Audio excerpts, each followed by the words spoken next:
Good evening, everyone. Welcome to the Utilities, Safety, and Environment Committee meeting for Wednesday, September 4th, 2024. The first item on our agenda this evening is the approval of the August 7th, 2024 Utilities Committee meeting minutes. Can I get a motion, please? So moved. Second. Moved and properly second. All those in favor say aye. Aye. Opposed? Motion carried. The next item on the agenda is the matter of a contract for the water plant sludge cake disposal for 2025. Mr. Jacobs?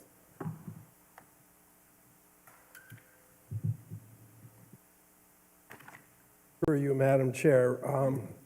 This is every 3 years we come to council for a contract to haul the sludge produced at the water plant. So 3 years is up January 1st of '25. So we'd like to get this bid out and see if we can get some more bids in for the next 3 years. Thank you, Mr. Jacobs. And the funds for this are included in your budget? They're always in the budget for hauling sludge. Thank you, sir.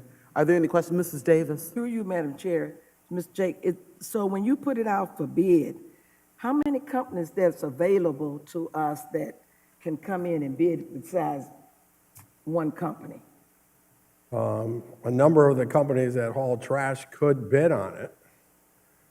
The last 2 or 3 contracts, or 2 or 3 times we bid it out, only Republic has. Number of companies take out the specs or call for questions or come and tour the plant to see the sludge, et cetera, but only Republic has put in a bid. Thank you. Are there any other questions for Mr. Jacobs? Mr. Brunick? Sam, when are you planning on bidding this? When are you planning on bidding this? Probably later in September, as soon as it passes council. Thank you. No additional questions? Seeing none, I'll read the committee report. We have considered the matter of a contract for the water pumping plant sludge cake disposal, and this is an ordinance authorizing the mayor to advertise for bids and enter into a new contract for sludge cake disposal. Funds are included in the water pumping plant annual budget. Emergency clauses requested. Can I get a motion, please? So moved. Moved by Mr. Oswald, second by Mr. Armstrong. Any additional questions? Question. All those in favor say aye. Aye. Opposed? Motion carried. The next item on the agenda is the matter of a contract for the procurement and installation of new EPA-compliant hatches for the water plant Clearwell Number 1. Mr. Jacobs? Through you, Madam Chair. The Clearwell is a 1 million gallon clean water storage tank that stores water before it's pumped out to the system. At a recent survey with the Ohio EPA, they recommended that we replace the caps with new ones that reflect the new rules and regulations. If we don't do it, it'll turn into a violation. So we have some specs drawn up by an engineering firm, and we're soliciting prices in case it's over $75,000. We're coming to council now. Okay. And Mr. Jacobs, how soon do you need to have that done? As soon as possible. We're hoping to get it done this year. Okay. And the money is in this year's budget. Thank you, Mr. Jacobs. Are there any questions for Mr. Jacob? For Mrs. Davis? Through you, Madam Chair, how old is this equipment that we're talking about? Clearwell Number 1 was one of the original Clearwells from 1920. The hatches are probably that are on top where you can get into the basin, and there's air release, so when the water comes in, the air is released. We think they're 50 to 60 years old. I think they need to be replaced. I think it's time. Thank you. Are there any other questions for Mr. Jacobs? Seeing none, I'll read the committee report. We have considered the matter of a contract for the water pumping plant for EPA-compliant hatches for for water plant Clear Well Number 1, and this is an ordinance authorizing the mayor to advertise for bids and enter into a contract for said equipment. Monies will be paid from the water fund. Emergency clause is requested. Can I get a motion, please? Moved by Mrs. Davis, second by Mr. Armstrong. Any additional questions? Question. All those in favor say aye. Aye. Opposed? Motion carried. The next item on the agenda is the matter of a contract for the resurfacing of Furnace Street. Engineer Schneider.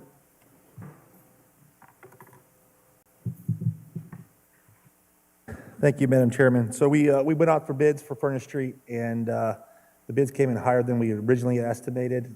There were some more additional improvements that we thought would need to be done, so they came in higher. Today, we're just looking to give approval to award it because the award was above the original estimate. Original estimate was $187,500. The lowest bid came in at $235,575. So we do have money in our budget to cover the cost as far as muni motor vehicle, so that's where we would take the funds from. And are you doing Furnace Street the entire length? We're doing Furnace Street from West River all the way to Lake Avenue.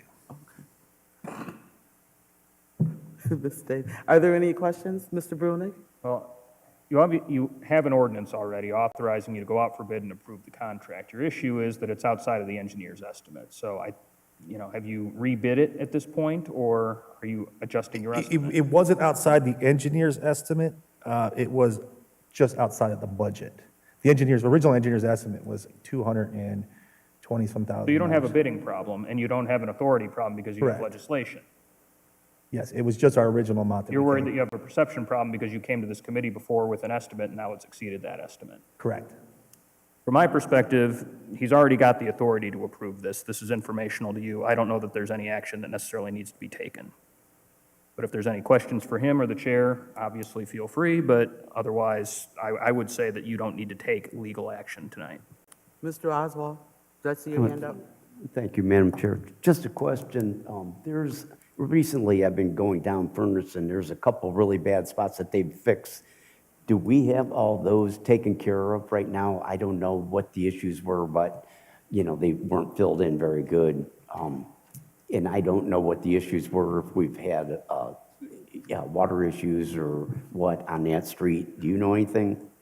Well, during the initial investigation of the roadway, before we go out for bid and things of that nature, we typically go out there, we camera the sewers, we look at the road, see what kind of issues we have out there. We did notice some settling areas, and just so you know, Furnace Street area has a lot of sand below it. When we did the water main through there, we saw this years ago, where they actually were scooping out pure sand out of the ground. So if you know an hourglass, sand will run like an hourglass. So if you have a small issue out there, it can cause the sand to run, cause voids under the pavement. We did find a couple voids under the pavement that were addressed, as well as some other areas that settled, but we couldn't find where it was going. So we dug those up to try to investigate it, and we found just voids. And as of right now, we filled them in with stone and are monitoring them. So, but yes, that's why some of those areas where you'll see some concrete patches out there, you'll see the stone patches out there. But we were out there beforehand checking to see what we can find as far as any issues in the other utilities that run through that area. Through you, Madam Chair. So we could eventually have issues again with that sand because that runs all along the ridge of Cascade Park. It does, and it even runs down West River Road, and so, there's a lot of sand in that area with the sandstone. So we try to find it, but unfortunately, we don't have the X-ray vision to see through the ground. Sure. Okay, thank you. Mr. Snyder? Through you, Madam Chair, I'm not on this committee, but I just had a question. When was your timetable to start on this? Well, we want to start as soon as possible, so. Okay, great. Thank you. Are there any other questions? Going by what Mr. Brunig said, that we don't need to do anything, I think that's the answer. We'll do nothing. You're Suggest good. you remove it from the agenda. So we're going to remove it from the agenda. I appreciate it. but thank you for the discussion. Thank you. The next item on the agenda is a matter for discussion only, and it is the discussion of unsafe and hazardous trees on private property. Mr. Oswald. Through you, Madam Chair. I guess what I'm hoping for just right now is to get the feeling for council, if this is something we feel necessary to have, I don't know if it's legislation or an ordinance to say that somebody's tree is dangerous or hazardous on their property, and we would make them take the tree down.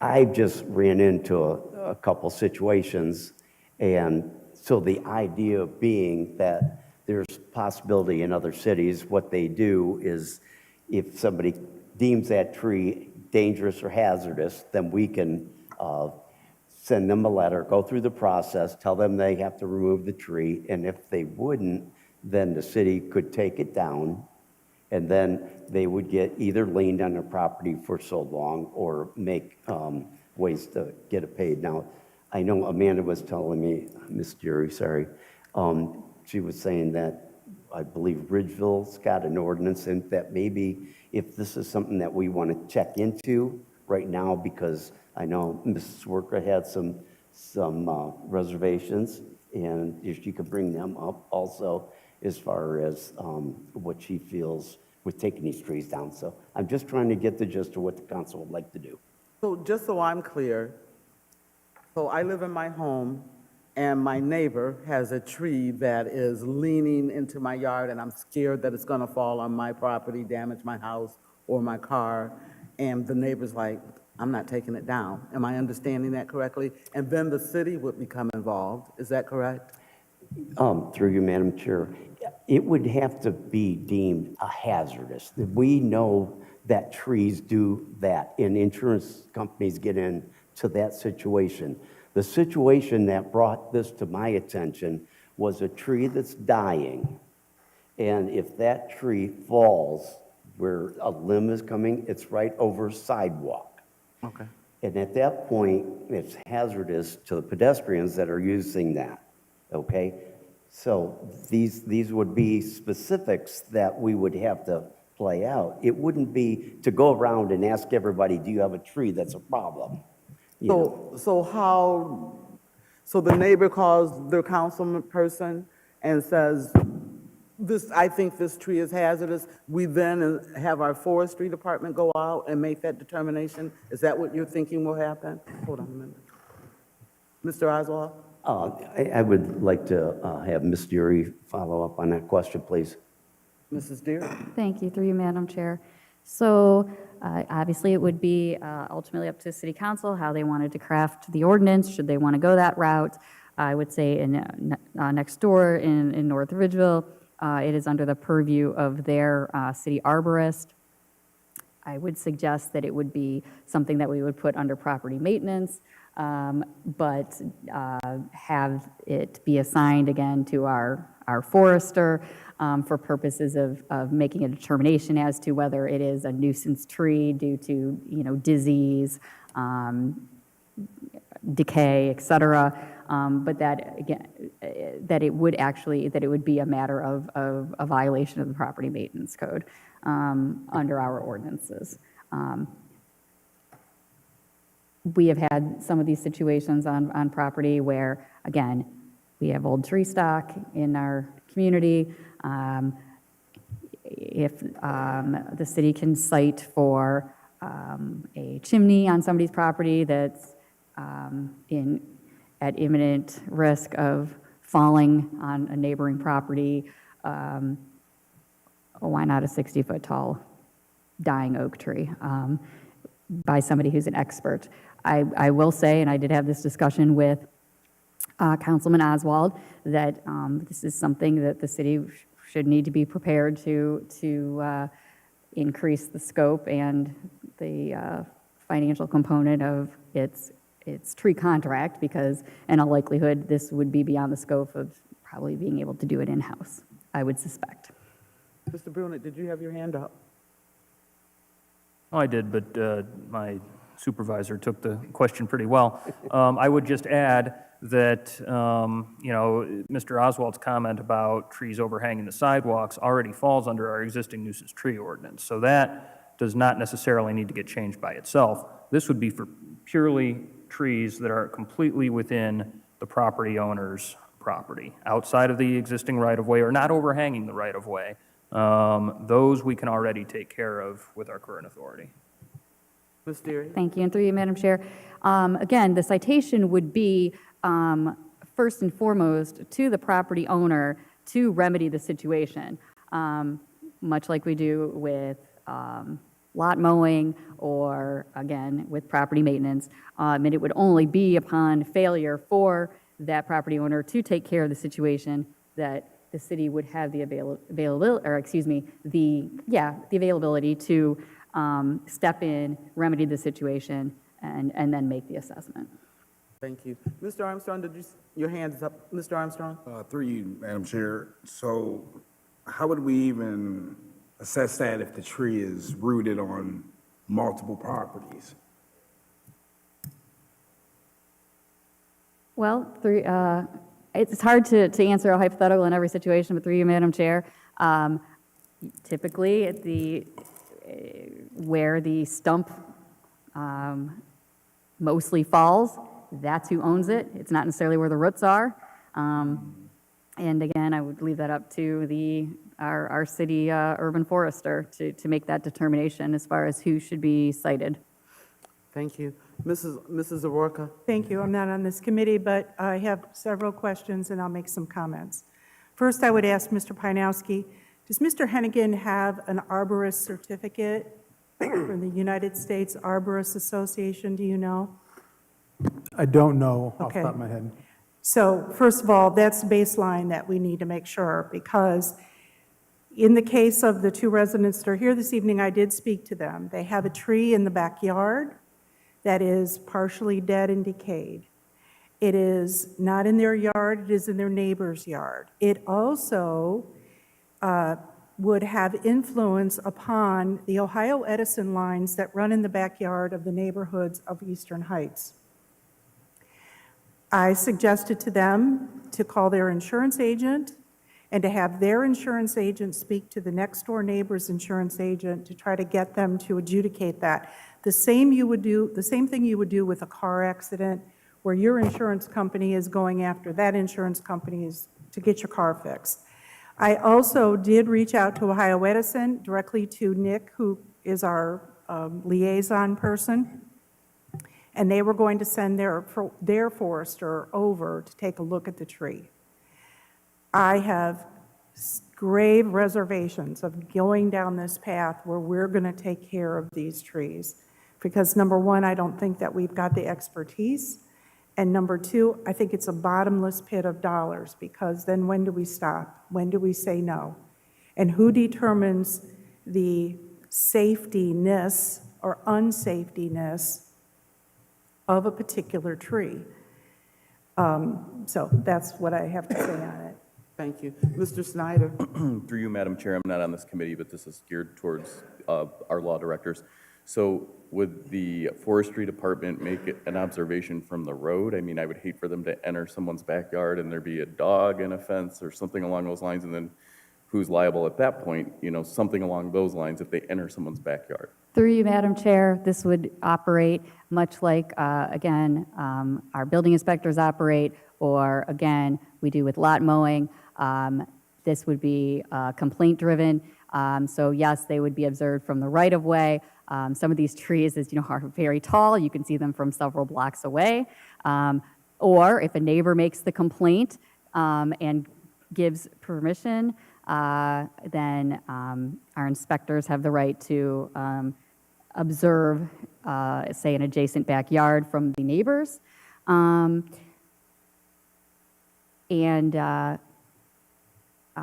As some neighboring communities, their ordinances provide that after notice is given, that yes, then we would have the right then to remedy that nuisance, or abate that nuisance in the event that the property owner does not do so. That's also the case when we demo houses or board up houses. Again, It does not necessarily require that we do anything, but in the event that there is a situation where there is a dire situation, it would give the city some flexibility to step in and take care of that. Thank you. Question for Mrs. Zaworka. You said the lines are, the tree is touching the lines. What did Ohio Edison say, or did you not hear back? They were from going them? to take a look at it, so I don't know. If I, through the chair, if I could just add to the law director's comment, I think the overarching issue of this is that it is a great deal of subjective opinion on these issues. In the case of a house, property maintenance code, demolition, there are set standards that they're following as they are inspecting these properties. Unless we've got a certified arborist that's going to have a report, there's more lawyers here than me, to stand up in court. If I'm that neighbor and I've got, the tree comes down because the city took it down, I'm going to make sure, and it's going to come to me to pay. We better make sure that our report stands up in court on their subjective opinion on the health or the non-health of that tree. If truly, through the chair, Mr. Oswald, if you want to do, if you wanted to bring us some research or bring us some other examples, I'd be open to look at them, but I think it's awfully difficult to make any kind of determination without some, okay, North Ridgeville has it. How many have they taken down? How much does it cost them?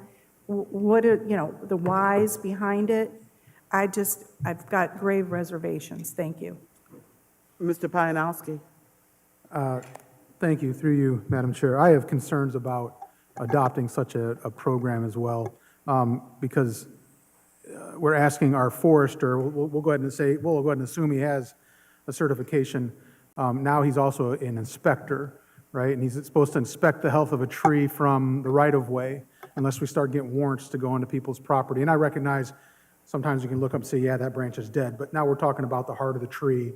And I'm not a forester, but I think that would probably be a little bit complicated from the right-of-way. And I agree with Councilwoman Sawerka about the standards that are applicable to building code cases that I don't know that would apply here. And since this would fall on the forestry department, which falls under me, I don't know that we have the manpower to adequately respond to what I assume would be a pretty substantial demand of people that have probably been sitting and waiting for their neighbor to take care of their trees for a period of time. And I do think there is recourse available to residents through the court system, or I'd like Councilwoman Sawerka's suggestion about calling the insurance company. Their insurance company might apply the necessary pressure to get them to address their trees now through a tree company instead of later through a insurance claim for damage. So there might be enough motivation there to get that resolved. I have concerns about this. I think it opens Pandora's box of unpredictable demands. And while I'm sympathetic to trees and being too close to a property, because all my property, I'd take them down if they're too close. My wife laughs at me, but that's my protective. But I mean, I just think it's tough for us to get into that assessment business and trying to find a solution. So I would be very hesitant to go down this path. Thank you. Mr. Oswald, you had your hand up. Through you, Madam Chair. So what I'm looking for is when a resident calls me and is asking for help, I want to have the confidence to know that this is the procedures that we are going to follow when we have issues like this. Right now, I don't have no procedure that I'm supposed to follow except maybe calling Ohio Edison or calling the city or asking the neighbor. But somebody calls and they're really definitely worried about a tree or it falling on the sidewalk. I would like to know that I could answer them with some really good answers on how they can handle the situation. And yes, call the insurance company. And I've told, if you send a registered letter and say that your neighbor's house, then somebody said, no, you don't have to do that. It could fall on your house and your insurance company will take care of it. Then they go and they sue the other insurance company. But everybody's told me something different. I've had a lawyer tell me something different. I've had somebody that's a homeowner and ask their insurance company what they should do, and it's different. So it's not the same answers that I'm supposed to be getting that I can help out that resident. I want to know what I'm supposed to do when people call. Thank you. Mrs. Deary? Through you, Madam Chair, the bottom line is, as it stands right now, if the tree is wholly on private property and it is not affecting the right-of-way, so for instance, if it is in the backyard, it is completely a civil matter, and Not ours. it's, unfortunately, those are all suggestions, they're all good suggestions, but you're not in the position to provide legal or other advice, unfortunately. I mean, that is beyond the scope of your councilman duties, so to speak. You're being a good person, but again, those suggestions may be helpful, but it's a property dispute, unfortunately, as unpleasant or bad as it may be, it's a civil matter. Mr. Stewart, did I see your hand up? Mrs. Davis? Through you, Madam Chair, this is for discussion, and I'm in agreement that we don't go down this Pandora box. I had the same situation, took out the wires, tree came down on my property, took out the wires of the neighbors. Ohio Edison responded greatly, put the wires back up. It was my job to clean up all this debris. And so it was back on the property. You just knew the tree was there. You didn't know what was going to happen with the storm, and that happens. That's an act of God, and we have no control. So it was on my private property, and it was my responsibility. So I'm not for us getting involved when it comes to this private property with trees. Thank you, Mrs. Davis. Mrs. Orca? Okay. Are there any other comments from anyone on the panel? I'd like to give Mr. and/or Mrs. Weaver opportunity to speak if you'd like. If you could come up to the mic. Could you come up to the mic, please? State your name and address for the record.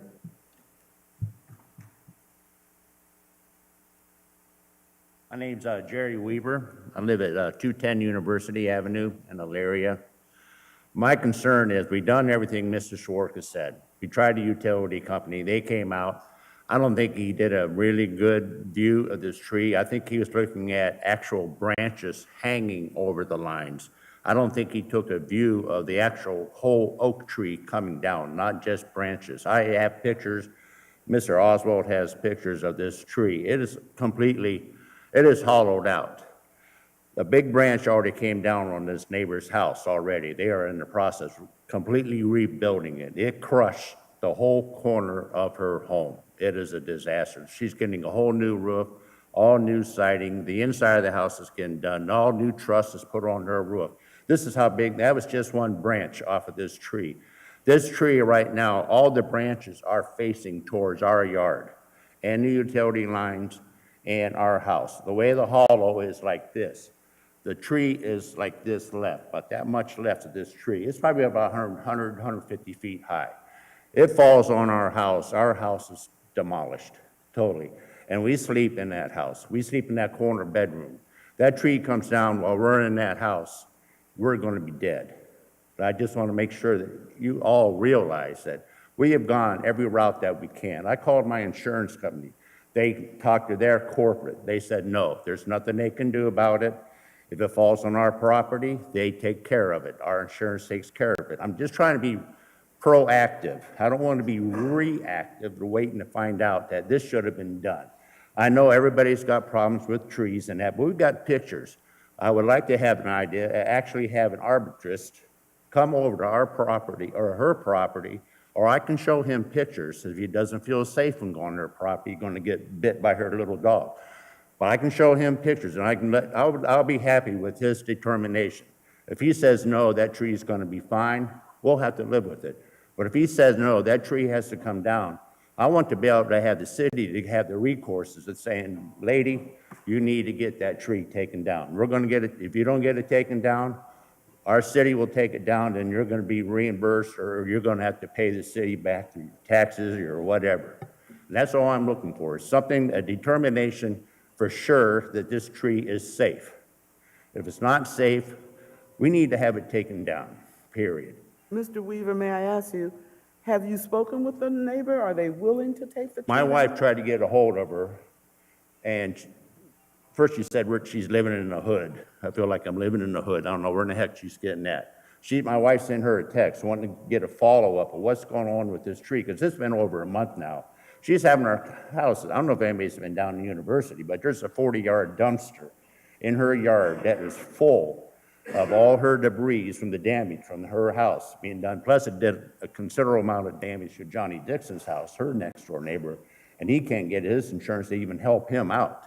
He's got like a $5,000 bill so far, and all they want to give him is $1,000, which is State Farm. And I would not have State Farm for insurance, but anyway, he's gotten a lot of damage, depending which way this tree falls. Fall on the lines, fall on our house, fall on Dixon's house, or fall back on her completely rebuilt home. I just want a determination, is this tree safe or not? Thank you. Mrs. Zawarka? Through the chair, Madam Chair, perhaps in this situation, I've already reached out to Ohio Edison. I would ask Mr. Pinowski, perhaps if the Safety Service Director's Office asks again for Ohio Edison's top tree person to go and look, and then we can get a better idea.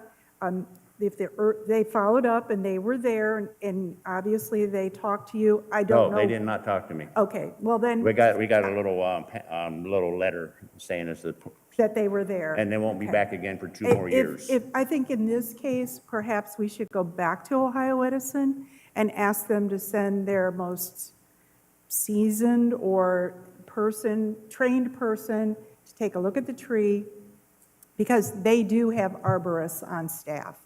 And that way, we'll have a better idea and ask for a written report if the Safety Service Director is willing to do that. Yeah, at least we can know that, yes, this tree's safe and we don't have anything to worry about killing anybody, destroying somebody's home or whatever. If he says it's safe, I'll be happy with that. But I just want a professional to tell me and my wife that it's safe to be in our house when we have a storm or high wind. Right now, she's having a hard time sleeping at night, because every time we have a wind, which way is this thing going to go? If it goes, but just want to know for sure. Thank you, Mr. Weaver. Mr. Pinowski?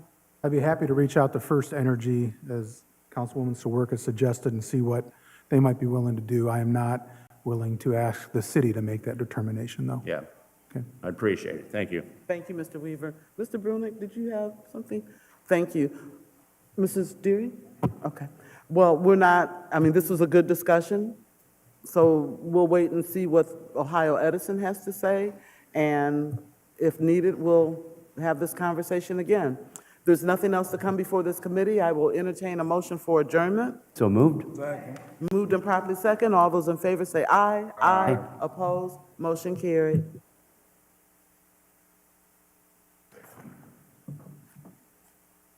We'll take a 10-minute recess to kind of gather things before we start the strategic planning meeting.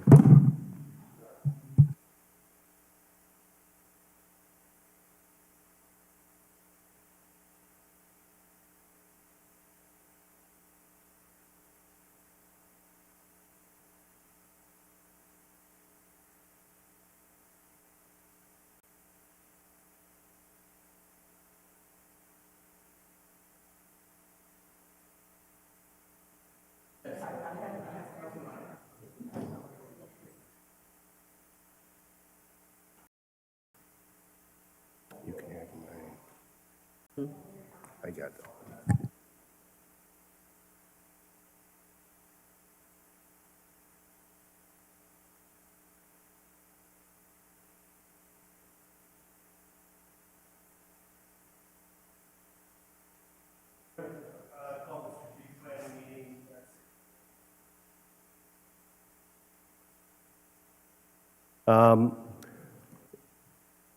This is in regards to the matter of the Reeser Point Crossing update. This has been a project that's been, in its entirety, the project in itself, for some years.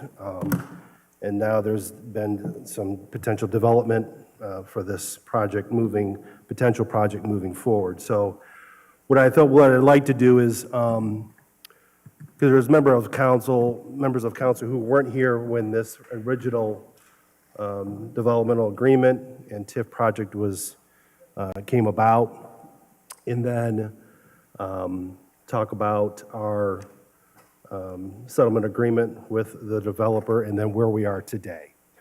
And so we've asked our outside legal counsel, who's helped us with all of this from the onset, to be here in regards to that, so that everybody can kind of get brought up to speed. To a point, it's still pretty fluid of where things are at with this and ongoing conversations to that point. So I would ask that we would let them, our attorneys come up and speak to that, to where things are at with that. If there's questions, we can ask them at that time. And but I think this is more of a gathering information so that we can kind of see what is being talked about, looked about, and where the future holds. So with that being said, Law Director Deary, if you want to weigh in. Yes, thank you. Through you, Mr. President. So Attorney Stephen Friedman is here, and also Attorney Russ Balthus. They are both from Squire Patton Boggs. Attorney Friedman is with the litigation side of things. Primarily, he's here tonight to give a bit of background and how we got to this point. Also to talk a little bit about where the city stands as far as the settlement agreement and what our obligations are. So that City Council kind of has, so you have a good idea of basically what pursuant to law we're required to do. Attorney Russ Balthus, many, if not all of you, have heard from him before. He is the finance guy. He handles the TIF end of things, and he's here to give an overview of basically what the city's options are as far as TIF for this proposed development project. Also to give you an idea of the timeline and what the status is as far as what the developer's proposal has been thus far. So also, honestly, looking for a bit of feedback from all of you as far as the status of the proposal. So what we thought is that we would have Attorney Friedman come up first, kind of give everybody the background. Some of you have been with this project from the very beginning. Some of you have not, but just to kind of go for it. So if you'd like to come on up, if you want to come speak from the podium, if you'd like to. And then Yes. Right.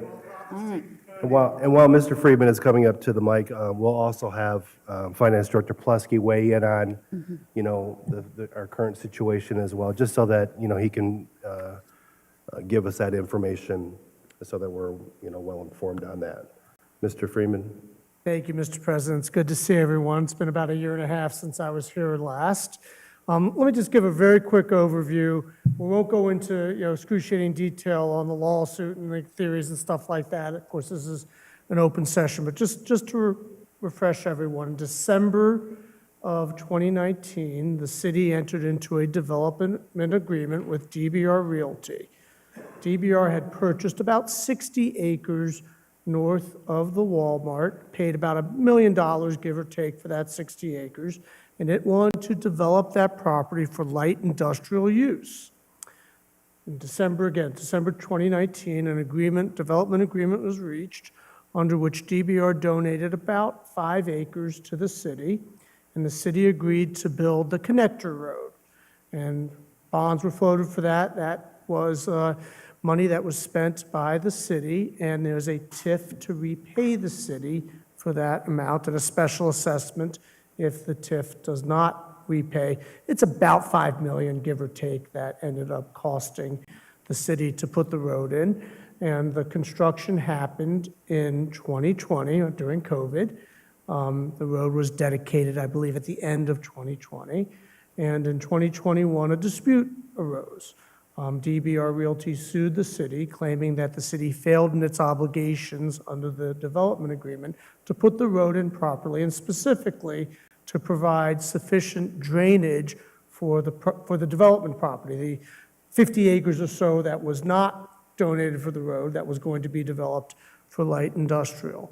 In 2023, I was here, we reached an amicable settlement of that case, and that case was dismissed.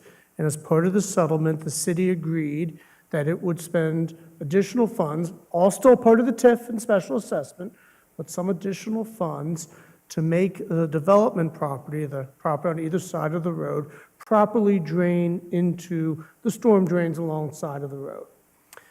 That was, I think, May of 2023 when I was last here, and we approved that. And it was a good result. We worked very well with DBR and its council to get there and get that settlement, which was a good thing for both sides, both for the city and for DBR Realty. As part of that settlement, we agreed again that we would make the property drain properly. We specifically did not agree that we would create pads, or we would make it, shovel-ready for whatever development was going to be. Frankly, no one at that time knew what was going to be built, but we did agree that we would do additional work to grade and drain the property along sides of the road. Both DBR Realty and the city, we engaged experts to start talking about what would be landscaped and what would be graded and whatnot. And then DBR came up with this plan, instead of doing light industrial, to do residential for part of the property and commercial for part of the property. And so I know we're going to talk about that and what their plans are, but just it's important to know our commitment under the settlement agreement solely is to make the property drain into the storm sewers along the side of the road. It's not to put in building pads. It's not to do all of the other requirements to make it shovel-ready for whatever the development's going to be, whether it's light industrial, residential, commercial, whatnot. That's just a big overview of how we've gotten to where we are now in 2024, where there's a discussion to change the plan from light industrial to something else and have a different agreement between the city and DBR Realty. Okay? Does anybody have any questions for Mr. Friedman regarding that, what he spoke of? Okay, thank you, Mr. Great. Friedman. Thank you, Mr. President.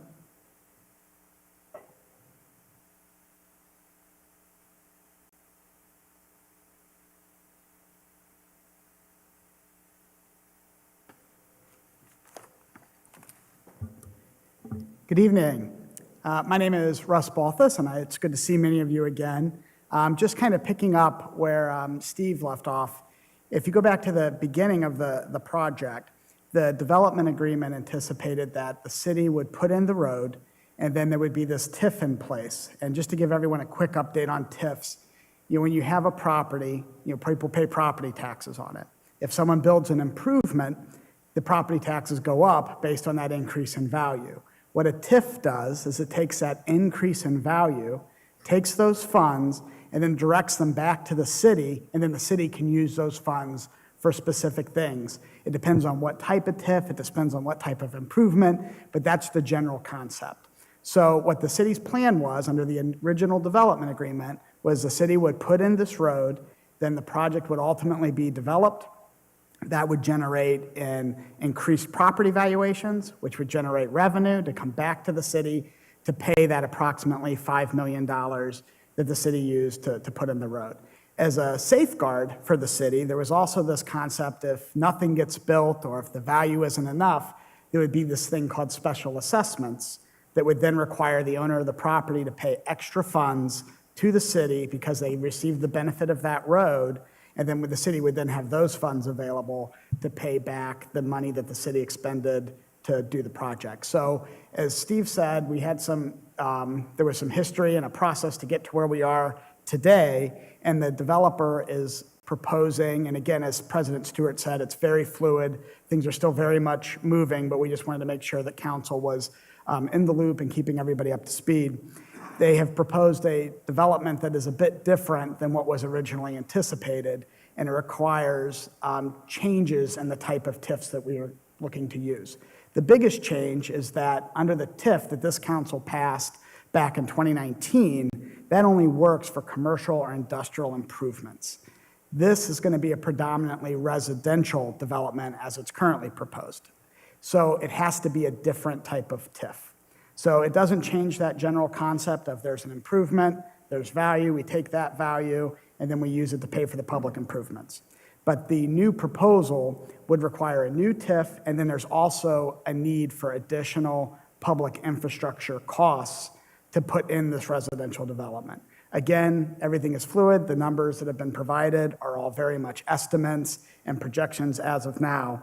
But as we sent approximately $5 million to put in the road, there would need to be an additional $18 to $20 million worth of improvements, public improvements, to facilitate the new proposed development, which still includes a portion of commercial and industrial and approximately 422 residential units.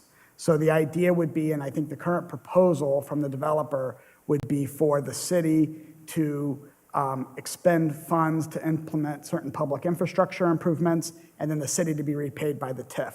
There are many different ways that that can be structured.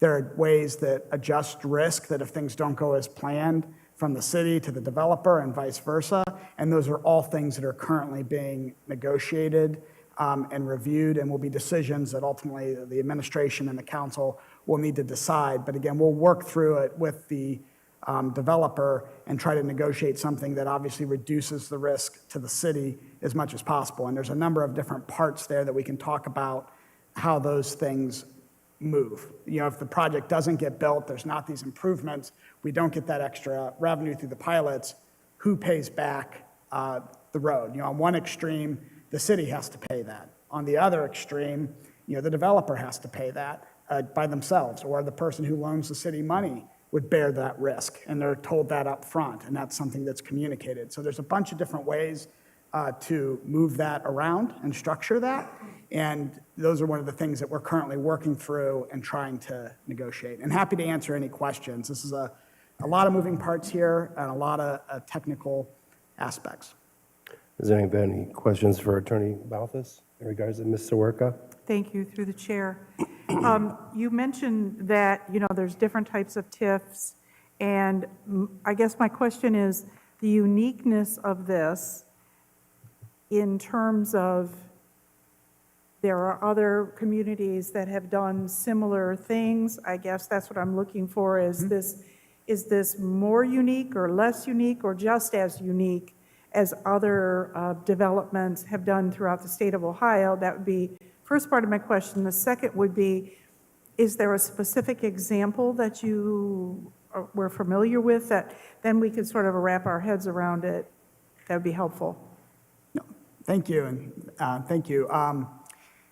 The first question is the most common type of TIF that we see in Ohio is actually the TIF that this council adopted in 2019, which would just apply to commercial industrial projects. So what we did originally is the most common type of approach and what you see the most often. Not to bore you with details, but that would be under 570940B is the revised code section. When you need to do a residential TIF, there's a couple of different options. In this case, it would be 570940C, the section right below it in the revised code. I would not say that they're rare. They are more rare than the 570940B, but they are common. In terms of examples, I would say that I probably work on half a dozen of these a year. One I'll talk about and give you more details on is actually one when I served as the law director of the city of Cuyahoga Falls. We had hired outside counsel. Law directors don't ever want to do this themselves. It's a lot of moving parts, but we hired outside counsel, and we had a development where we had a site where the residents in the area did not want to see a housing development go in. They were concerned about added pressure on the road. It was more of a rural area at the time, and this was compliant with zoning, was going to be a little bit more dense housing, so there were concerns about it. The the development completely met the city's development code, so the city was in a position that it really needed to approve it without running the risk of potential lawsuits, to be candid. So the city approved the development, but the city also heard from residents concerns about blind spots on the road leading to it, hills that created safety issues, not adequate sidewalks. So what the city did is implemented this type of TIF, a 570940C TIF, where we were able to capture some of the value from these new homes, and then we used that money to make road and street improvements in that surrounding area to address some of the neighbors' concerns. We also used part of those funds to put in roads and sidewalks and streetlights that sometimes you could make the developer do and make them pay those and then dedicate them to the city, but the city also had the option to incentivize the development and make it move forward. We covered some of those costs too, including a pump station and a few other things I won't bore you with, but that's an example. It's Zurich Trail in the city of Cuyahoga Falls. If I could follow up through the chair. Thank you. That was a great response, and I think what it does is it gives us some assurance that what we're doing has been done successfully in other places, and that there are other options in order to get this project moved forward. Thank you. Thank you. Attorney Balthus, a question in regards to the commercial TIF. So would that stay in place if this project were to move forward, or this council to kind of move forward with that? So that would stay in place? The commercial TIF, wherever the residential TIF would go into place, the commercial TIF would have to be repealed. So in the legislation that council would implement, if they choose to do so, to put in an incentive district TIF, we would need to repeal the commercial TIF. Now, again, getting into the weeds, there are differences between the residential TIF and the commercial TIF that make the commercial TIF more favorable. So the portions of the development that are going to be commercial, it would make sense to then implement a 570940B, that TIF for those portions, and then the residential portions would be the only portions that are a residential TIF. But to your question, the original TIF passed in 2019 under this current proposal would be repealed. So the clock starts over? It does. And the other thing too is you can set them up in a way, like the one that was passed at that time, the clock hasn't technically started running yet because we do them as what's called a springing TIF. So it's not until the improvement starts, then the 10 years would start to run on the original TIF. This TIF has proposed would be a 30-year TIF, so it's going to generate more money and would have a compensation component with the school district, which would need to be finalized and negotiated as well. Are you at liberty to, I mean, are those conversations somewhat taking place with the schools, or are we at liberty to, they're ongoing, or? My understanding is there have not been significant conversations between the city and the school district, but I believe there have been conversations between the developer and the school district, and those are all things that would need to be worked out and negotiated. And I think they've had, from what I understand, they've had good conversations, but nothing's been finalized as far as I'm aware. Understood. Okay, very good. Mr. Schneider. Through you, Mr. President. Mike, you answered most of Mr. Stewart's questions were the same ones I had for the most part, but you did mention industrial. So would that fall under the commercial TIF, or is that separate as well, where we have technically 3 separate TIFs, commercial, industrial, residential? Great question. The commercial and industrial are under one. They would all operate under a TIF under 570940B. It's the residential, and to be clear, when I say residential, because again, nothing's simple, right? When I say residential, this is owner-occupied residential. If it were rental, it actually, under these code sections, is considered commercial. So an apartment building would count under a 570940B, but owner-occupied housing, which is the current proposal, requires the new TIF, which is under 570940C. Thank you. And then one more question. With the incentive for the TIF was only to the developer, there's no end incentive to the potential new residential owner. We're not proposing like a property tax abatement or anything like that? The way that the TIF is structured, it does not benefit the property owner. They pay the exact same amount that they would pay if there were no TIF. It's just those funds go in a different place and come back to the city and then have to be spent for public improvements. When you implement a TIF on its own, the money doesn't automatically go to the developer. The money comes to the city. Okay. Now, what happens is often there's an agreement then with the developer where they then get a portion of it for permitted uses under the code and then whatever is negotiated in the agreement. Thank you.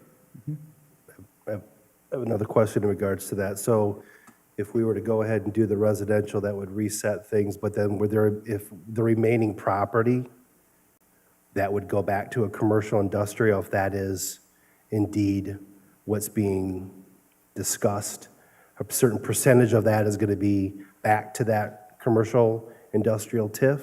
Would that be?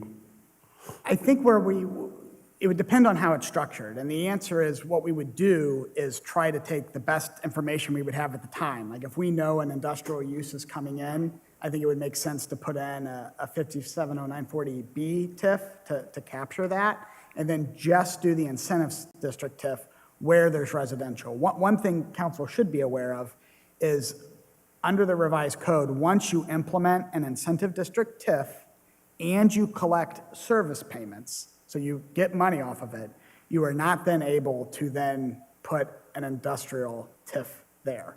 So like if you put a residential TIF and if they come in and it gets knocked down for whatever reason, it would have to stay an incentive district TIF. You couldn't switch it to an industrial TIF. Another question would be, lost my train of thought. Is this going to be a phased TIF? Good question. With a 40B TIF, you normally do it like what they sometimes refer to as a springing or a rolling TIF, whereas each parcel gets developed, the 30 years start running there. With incentive district TIFs, they're a bit different. You can't do it parcel by parcel. They all start running, the whole district starts running at the same time. So if you're going to put, and districts can't be more than 300 acres, but the way you normally structure these is you put like one district is all the houses that you think are going to start in a single construction year. So they build the first one, the time starts running for that whole area, but you hope that they all get constructed in that year to maximize the TIF. And what's going to be built next year, you do a separate district so that you don't lose that year, that district doesn't start running until one of the houses is built in that district. So you try to time up the districts versus the construction schedule to maximize the revenue of the TIF. So, okay, thank you for that. So with the residential TIF, then what's being proposed as far as within the right-of-way, then you have a utility easement, what quantifies the improvement? Is it to the utility easement? Or is it to where that stops? So like any of your water service valves up to that right-of-way or that utility easement to the sanitary line, what quantifies that? Is it behind the units where storm sewers are going to be running? What actually quantifies that easement or that TIF? The money eligible for the TIF has to be a public improvement, so therefore would have to be in the public right-of-way. So let's say the roads that would be part of this, if it gets approved, they would have to be public roads in order to be eligible to be reimbursed. And then that same thing would be like with the water lines, they would have to be in the public right-of-way. And like the laterals would not be something that would be eligible. Those would be the responsibility of the private developer and the private development. Okay, so it stops at the right-of-way. Correct. Okay, thank you. And Mr. Oswald? So I don't know if this, through you, Mr. President, I don't know if this question's coming at the right time because, of course, when this original agreement on the connector road happened, I wasn't against it. I was against it because I don't feel that the city should be paying for developers' streets and, infrastructure. Okay, that being said, we've had numerous developments going, and nobody has asked for a TIF. We've never given them a TIF. We've specifically said that one of the other developments, we're going to ask for a TIF, and we said we're not doing a TIF. I've always said this, a developer pays for their own streets, they develop it. Why are we getting into the situation again where we're paying for this developer's project? And now we're getting sold the bill of goods when originally we were talking light industrial that would bring jobs. That was the That's what the idea was, to get jobs out of this. Now, we got a biggest portion of that property that's residential, and there's not jobs. And there's not a whole lot of money that that residential is gonna bring in. So that's the part I'm having a hard time right now, that we're paying $20 million for all this infrastructure and to get this thing taken off, and the developer's building the homes. I don't understand it, and I don't like it. Every developer out there is going to be coming back and say, well, why didn't you let us do that? And it's not fair. So if you can help me out, why? I don't understand.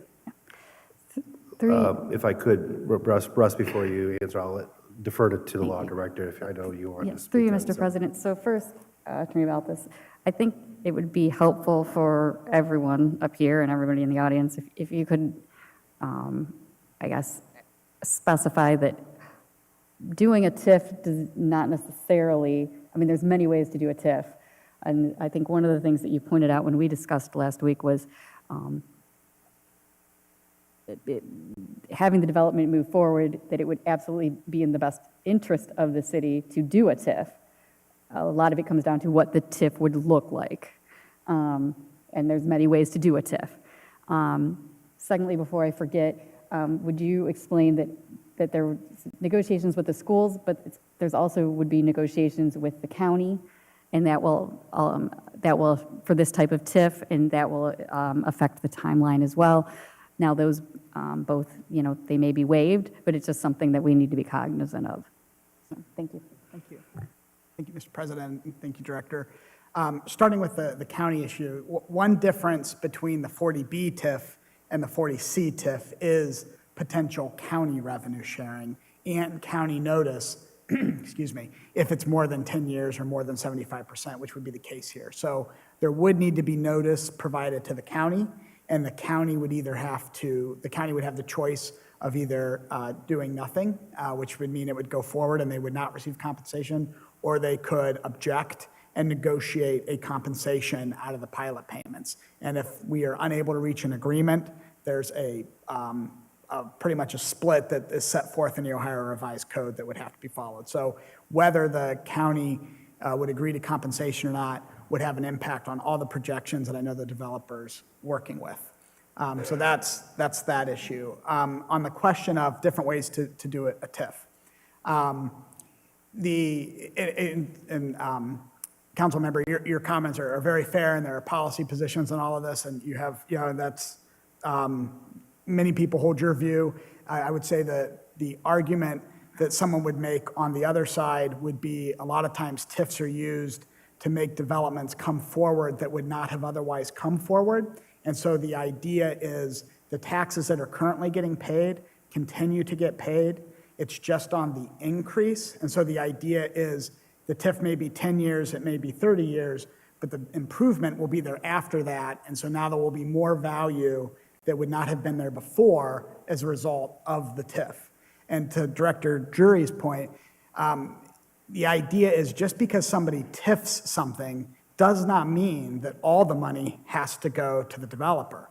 The city, if you have a new building built in the city could TIF that building, the money comes back to the city, and the city could use those funds to supplement your street paving program in that area.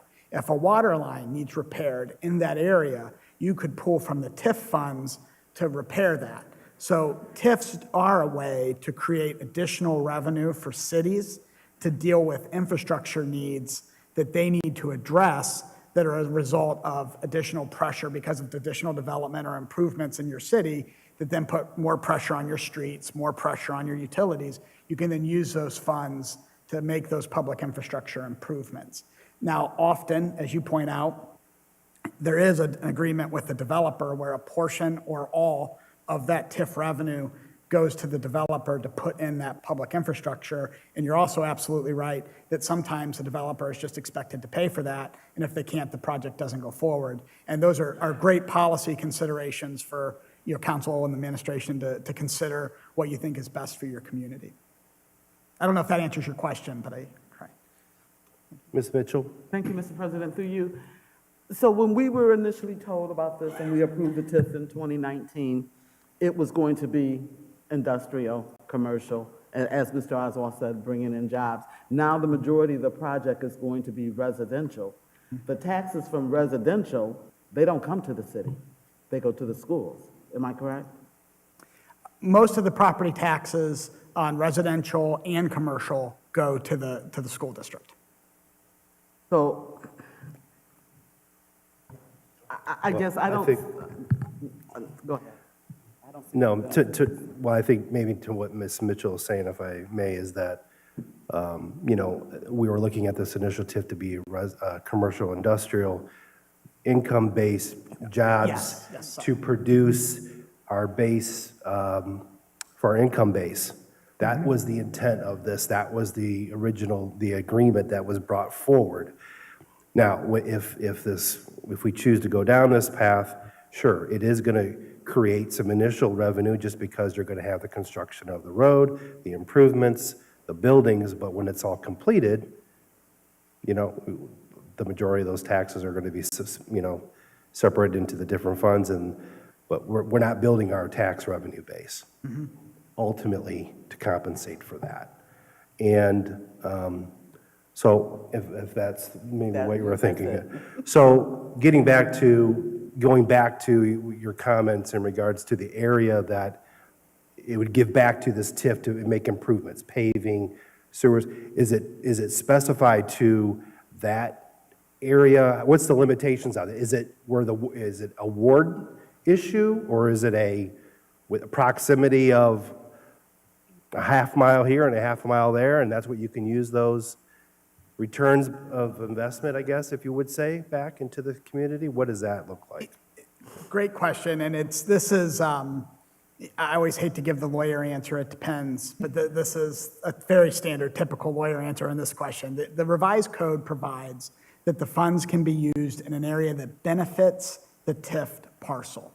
So the way that it's been generally interpreted would be if you guys came to us and said, we want to do traffic light improvements on the other side past Walmart, up there to make certain traffic improvements. You could clearly argue that traffic signalization there would benefit the parcel where these residential units would be, so you could absolutely take money out of that TIF fund and spend it for that. If you're going to do paving in that whole area, probably within a good mile in different directions, you could definitely, thank you.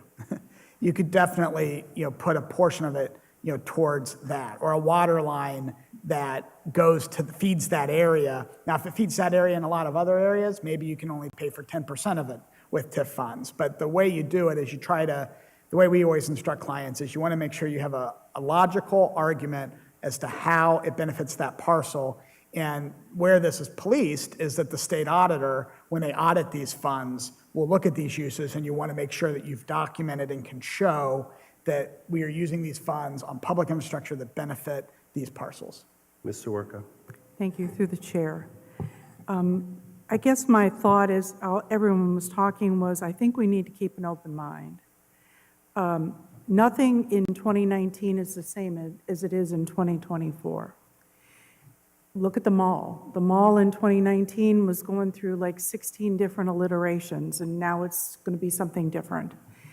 4 years ago, we didn't know that the schools were going to be sold and there were going to be housing developments in 2 or 3 of them.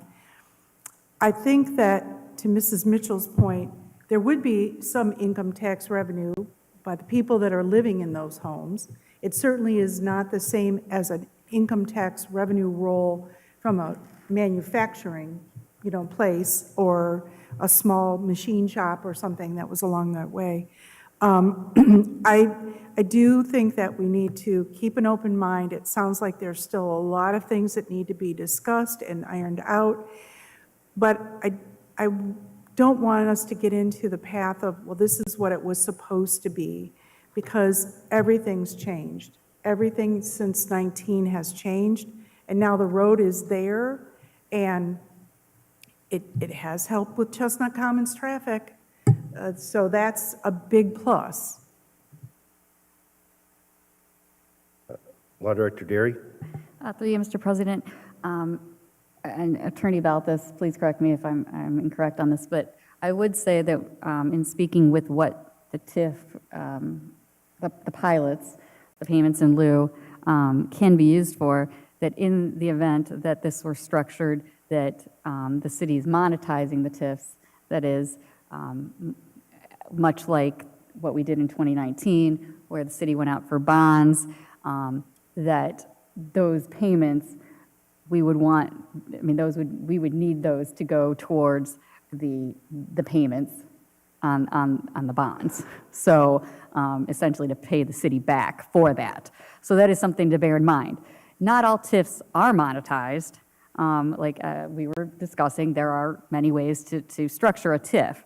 But if that is the route that the city goes, I mean, bear in mind that those TIF revenues will need to go, and this is something that Attorney Balthus and Director Pileski, he's got his hand up, can expound upon, but I mean, that's where those revenues would likely need to be directed for the good of the city.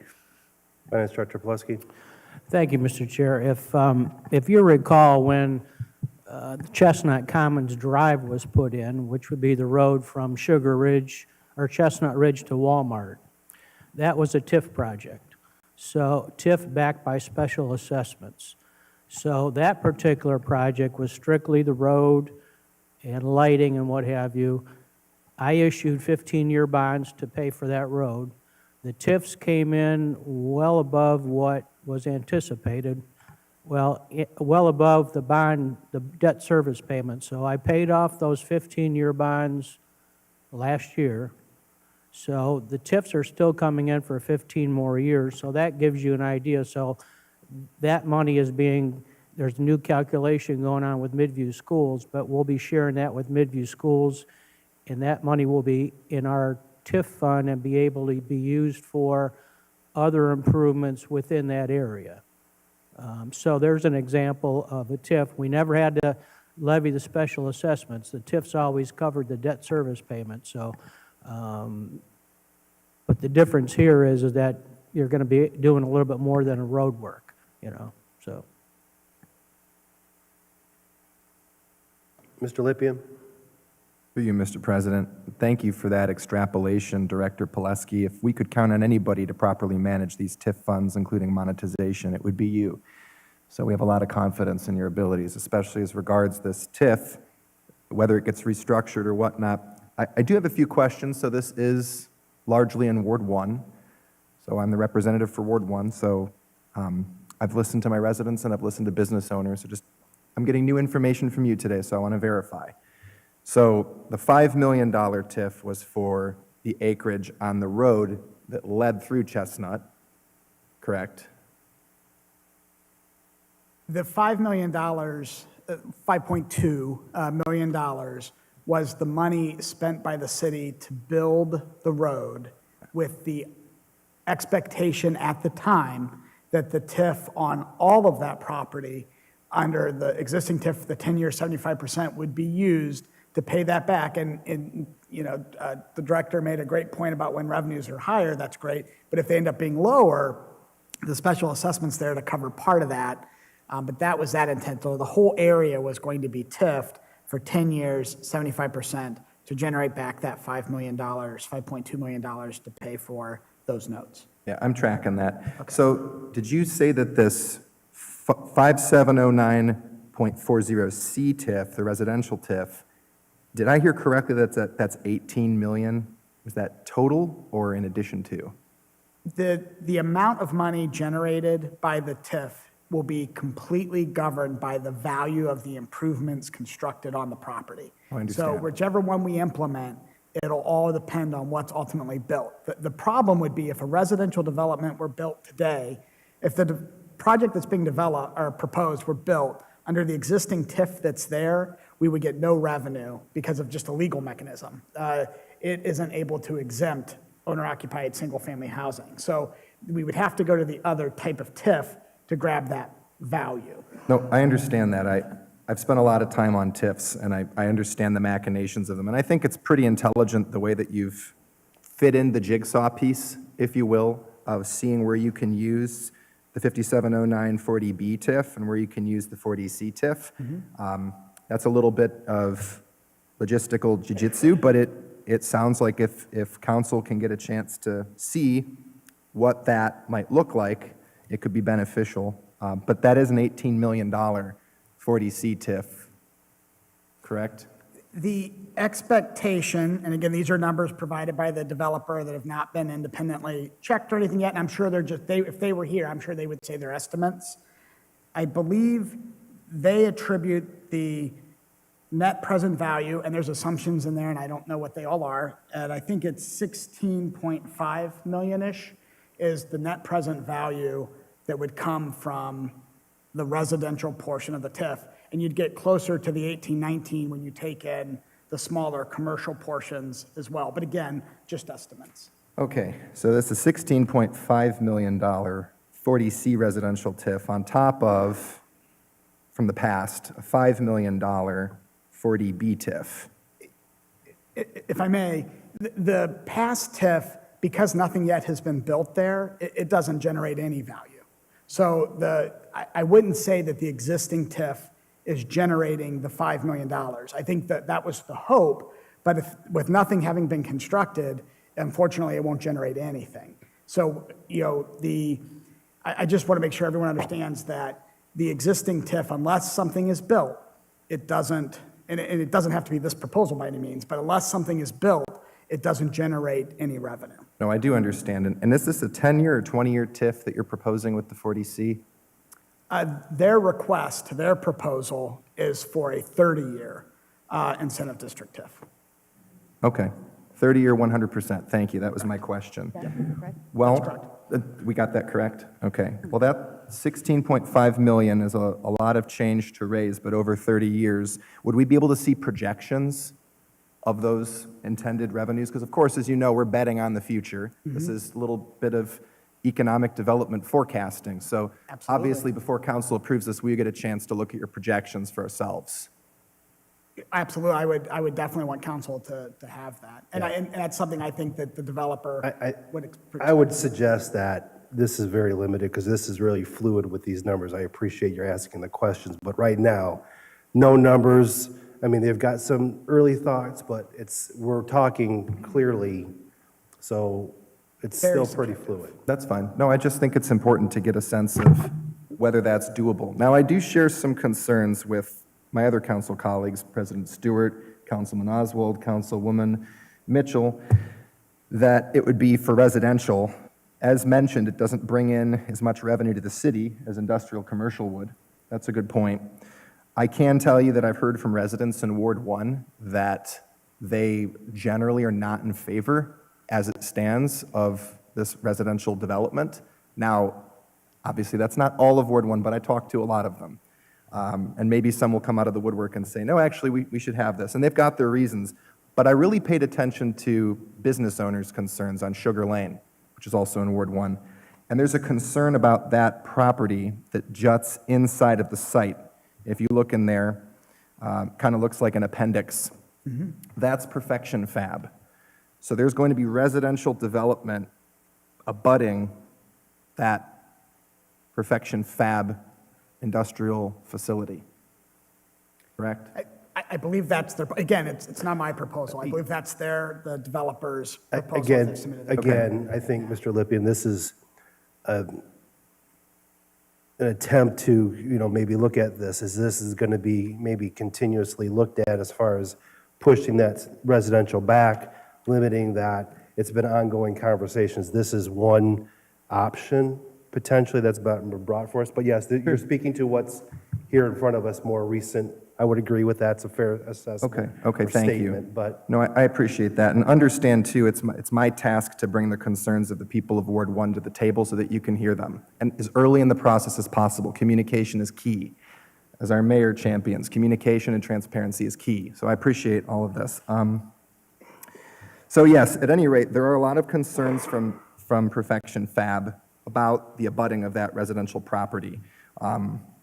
So I just think it needs to be considered that there's a lot of industrial sites over there, and there's going to be loud machinery and loud noises, and there will be residential complaints very likely. So keep that on your radar. So at any rate, I'm just looking over some of my questions here. That's another question I had. Does anybody know if the city has its own CRA, Community Reinvestment Act? Do we have our own? No? Okay. That'd be good to know, maybe because we don't have our community development team here, but at any rate, a CRA is another potential option for cracking this nut. But at any rate, I appreciate you coming in. Thanks for sharing this. And that's a lot of money to raise over residential TIFs. So I do share a lot of the concerns of my colleagues, but I do want to see something there. I do want to see something there. I want to see it get utilized. I would love to see it be a place of economic productivity.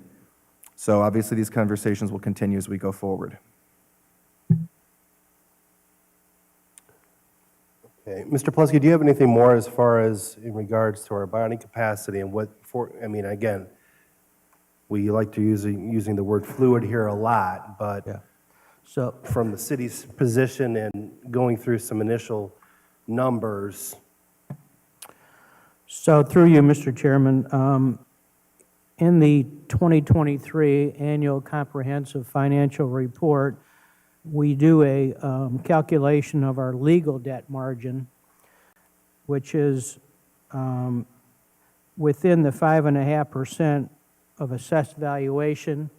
So at the end of 2023, our debt within the debt available within the 5.5 limitation is $46,462,000.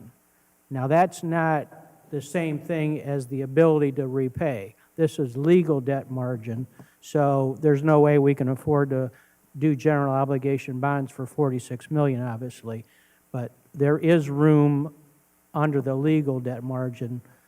However, we are, if this is a TIF backed by special assessments, it will not have any net effect on the legal debt margin because it goes in as an addition, but it comes out, again, because it has its own dedicated source of revenue, so. With that, I'll let Mayor Brubaker, if he wanted to kind of weigh in on the conversations that are here, because ultimately this was your referral, but we kind of wanted to kind of maybe have a conversation. Yeah, thank you, Mr. President. First of all, I thank the legal teams for coming in and sharing, the law director's office for managing that here this evening and input from council. Although I hear what everybody's saying, and that certainly will be taken into consideration as we go back to the table with DBR and through Russ and through Mr. Friedman and then obviously our legal side. All this has been documented and will be taken into thought with them. Nothing is finalized with this. I think it was very commonly put by Russ that this is a fluid document. The document that was just is a draft that was sent to us late last week that we're all reviewing and talking about, and that's why it was shared tonight, the transparency part. If I do remember correctly, though, when I looked at some of the documents, I keep hearing words industrial over there and commercial. Keep in mind, industrial commercial is much different. What I understood the original was retail commercial, which is stores and restaurants, not necessarily building 10,000 square foot manufacturing facilities. So we still are in the realm on that northern section. Initially, the northern section of this property is going to continue to be that retail and shops and those types of things and restaurants, and then the residential on the backside. But I appreciate the conversation. I appreciate Councilman Stewart, President Stewart, for having this. We will continue to work with our team. We will continue to communicate with you as much as we can without jeopardizing the confidentiality between the groups. And when we have something of substantial, we'll work with the law director's office to bring that to you. So, because ultimately it's going to come to you. As you know, on Planning Commission on Tuesday, we were supposed to hear from DBR in the final plat in cooperation with DBR and with this meeting tonight. We pulled that from the agenda so we can have further conversations because frankly, we're not ready for that final plat. There's a lot of things that have to be worked out. So that's kind of where we're at from an administrative standpoint. I stand behind Mr. Pileski on, the general overall bonding of this and putting that out there. There is a risk to the city, but I also believe that the developer is going to work with the city and our teams to come to a thing that's beneficial for all of us. So thank you. Thank you. Okay, Mr. Lippian? Thanks to you, Mr. President. Thank you for those comments, Mayor Brubaker. And I would just like to add that if any stakeholders at any point in time would like to interface with myself or residents, I am open for that. This is in Ward 1, and if we're going to get it done, we got to get it done together. So I just wanted to put that out there. Thank you. Mr. Lippian? Mr. Oswald? Through you, Mr. President. So I have worked with a few developments that were in my ward. And a lot of the people around, of course, nobody likes development in their backyard. And they've said, we don't think they should do this. We think they should do that. And I would ultimately tell them that it's not your property. They are allowed to do what they want. Yeah, but they're going to make a lot of money. That's what they're supposed to do. They're supposed to make a lot of money doing this project. Okay.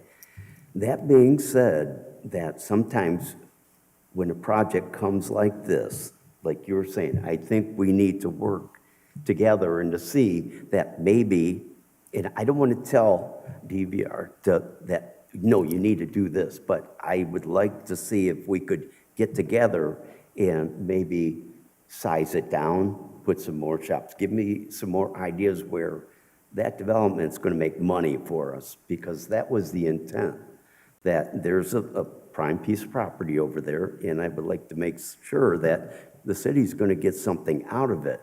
And with all residential housing, I don't know how we're going to get a big payback to help out our general fund. And I think that's what I would like to see. So if you want to do housing, that's great, but show me maybe size it down or something. So if we could work together and to do that, I think we could come to a good consensus of what would really work over there. So, thank you. Thank you, Mr. Oswald. All right, it was a good meeting tonight. Appreciate it. That's the only item on the agenda. So if there's no other further conversation, this meeting's adjourned.